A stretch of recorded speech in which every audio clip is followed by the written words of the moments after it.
Estamos de volta, este é o último bloco do Quem é Quem para você nesta manhã de domingo e hoje recebendo o deputado estadual Kennedy Nunes, né? Já falamos aí sobre o Pacto Federativo, que é importantíssimo, mas a gente reservou esse último bloco do programa para falar sobre um assunto bem interessante também, que é a eleição na Argentina. E a gente que cobre política, você em casa que gosta de política, né? E tendo um deputado aqui na bancada, inclusive um deputado convidado como observador, né, nos bastidores dessas eleições na Argentina, ele trouxe novidades curiosas para a gente aqui. Eu tenho que aproveitar esse teu conhecimento recente em relação à Argentina, né, para perguntar o que é isso em suas mãos, isso porque daqui, estou curiosa para saber o que é nós candidatos, isso. quando candidatos, temos um santinho. Isso aqui não é só um santinho, isso aqui é um terço inteiro, né? Porque isso daqui você imagina que nós temos aqui 9 candidaturas de presidente a diretor de escola. Eleição geral, né? É uma eleição geral. Então, isso aqui eles chamam de lista. Então, a pessoa chega lá, ela entra no quarto escuro, eles chamam de quarto escuro, que é uma sala onde na mesa tem essas listas assim colocadas. Quem imprime essas listas, deputado? São os partidos. Os partidos são os responsáveis em colocar a lista. Não é o candidato, é o partido. Não, são as coligações, não é a justiça eleitoral. Ah, ok. Né? É o partido. Então, o partido tem a obrigação de colocar. Aí você chega lá, você vê todas essas listas e você tem a opção, no envelope que recebe, de colocar uma lista inteira dentro do envelope. Com todos os candidatos ali daquela coligação. Ou eu ir formando o meu voto. Eu quero para deputado dessa lista, governador prefeito dessa, eu vou destacando. Então eu vou rasgando, eles rasgam assim no cantinho da mesa, rasgam e vão colocando dentro do voto. O que eles fazem? Depois eles pegam, botam dentro e colocam na urna. Depois a apuração. A apuração é feita manualmente, aí é mandado um PDF para o correio, na central, onde a gente esteve em Buenos Aires, que daí eles vão colocando. Daí esse PDF fica na metade da tela e na outra tela tem um software da Justiça Eleitoral. E eles vão colocando os números do PDF lá. Só que ao mesmo tempo que eu estou fazendo esse telegrama, tem uma outra pessoa fazendo o mesmo telegrama. E o sistema corrige para ver se há algum erro.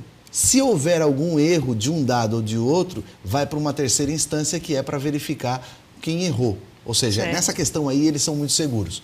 Agora, aqui eu percebo também, desculpa, eu só queria fazer um parênteses antes que a gente fuja dessa etapa aqui. O voto lá é de presidente da República, diretor de escola. Presidente, eles votaram dessa vez presidente, parlamentar do Mercosul Nacional, deputados federais, parlamentares do Mercosul estadual ou regional, que eles chamam, governador, senador, prefeito, vereador e diretor de escola. Você concorda com esse sistema integrado de uma eleição geral? Eu Estando gosto. lá, foi legal? Eu gosto do... É claro que a gente se perde muito a qualidade da discussão. Sempre o nacional fica em primeira instância. Mas o que me chamou a atenção, assim, a prática deles do exercício do voto, esse negócio da lista, é muito medieval ainda, né? Aí a gente chega lá todo bobo dizendo, nosso voto é eletrônico. Qual é a opinião deles Daí eles sobre dizem, o nosso voto? O seu voto é eletrônico, disseram isso, o seu voto é eletrônico, mas você não tem como confirmar se der algum problema aí. É verdade, por quê? Porque a gente vota e não tem nada impresso. Qual é a confirmação? Qual é a recontagem que eu vou pedir? É verdade que a gente não acha o nosso processo fraude... Sim, sabe por quê? Passível de fraude? Passível de fraude porque eles dizem que qualquer máquina que tiver um CPU ou um HD é possível fraudar. E eles têm a boleta eletrônica, que é outro sistema que você só tem a tela para digitar e coloca lá e imprime no verso o voto que você deu e coloca na urna. Então você tem os dois sistemas. Tem como checar o voto. Tem como checar. Mas o que me chamou a atenção e que daí me deu vergonha, quando a gente chega todo pomposo, nós temos voto eletrônico, aí eles dizem assim... Mas para nós aqui, o processo eleitoral não é dos partidos e nem dos candidatos, é um patrimônio do cidadão. Aí te choca. Por quê? Porque o argentino tem em si que a votação é um patrimônio dele. E ai, se tiver algum tipo de fraude. Isso é impressionante quando você vê esse tipo de amadurecimento político. No Brasil, a gente não vê isso por parte do eleitor, né? É como se a eleição fosse dos políticos e da justiça. Agora tem uma coisa interessante, e daí a gente vai para a análise geral. Na Argentina está acontecendo o que está acontecendo aqui no Brasil, o que aconteceu na Venezuela. Sabe quem ganhou a presidência da Venezuela no último domingo, com 73%? Um humorista da TV que é fã de Harry Potter. Um tiririca vai ser presidente da Venezuela. Sabe quem é o Macri? O Macri é um empresário, está disputando o segundo turno. Sabe quem é o Scioli, lá na Argentina, candidato do peronismo? É um esportista que não tem um braço porque ele era um esportista de velocidade náutica e uma vez se acidentou e a hélice cortou.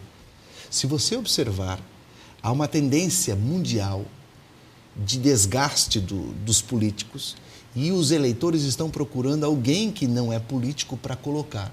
Só que aí alguém existe... que os represente. Não é que, talvez não alguém que os represente, mas o contrário do que está agora. Mas há um processo, há um perigo muito grande nisso, porque quando você tem um avião, quem é que tem que dirigir o avião? Um piloto. Quando você tem um aparelho ortodôntico, quem é que tem que colocar o aparelho? Alguém que sabe. O difícil é que as pessoas pensam que a política é alguém, qualquer um que pode fazer. E não é. Joinville está vivendo isso. Escolheu um empresário para ser prefeito, porque não queria político, e agora está sofrendo. Se você observar, esse é o problema. Então, a minha preocupação agora é que nessa onda, nessa tendência, daqui a pouco vai aparecer outras pessoas, como apareceu na Venezuela, e que daqui a pouco vão virar presidente da República sem ter experiência ou, sabe, qualquer tipo de experiência para tratar desse assunto. E aí, quando alguém diz assim, mas eu não tenho nada a ver com isso, fazem parte do Mercosul, interfere na política econômica, né, nos acordos internacionais. Tudo. Mas não só nos outros, não, eu estou dizendo aqui no Brasil. Nós daqui a 3 anos teremos eleições presidenciais. E pode ser que daqui para 3 anos possa surgir um tiririca da vida e que com um discurso fácil possa chegar a ser presidente da República e daí nós vamos sofrer muito. É verdade. Bom, para finalizar, eu tenho mais uma pergunta, uma resposta rápida, já que o senhor citou Joinville. A gente sabe que o seu colégio eleitoral é Joinville, teve essa última eleição que o senhor concorreu em Joinville. E a grande pergunta que se faz agora é se vai ser ou não candidato a prefeito de Joinville na próxima eleição. Será que já pode responder, gente? Não, isso é uma decisão do partido. Nesse momento, o pré-candidato é o deputado Darcy de Matos. Ele fez mais votos do que eu para deputado. Ele seria o candidato natural? Ele seria o candidato. Eu sou um soldado do partido. Se o partido está dizendo isso, eu sei que vai chegar a minha vez. Então tá bom. Vamos aguardar. Obrigada, deputado. Obrigado. Boa sorte com a questão do fórum, do Pacto Obrigado. Federativo. A gente vai acompanhar e vai voltar mais vezes, com certeza, no assunto. Muito obrigado. Obrigada mais uma vez. Obrigada para você que curtiu Quem é Quem em todo o estado. Voltamos domingo que vem com mais uma entrevista para você. Um bom dia, um bom final de semana e até lá.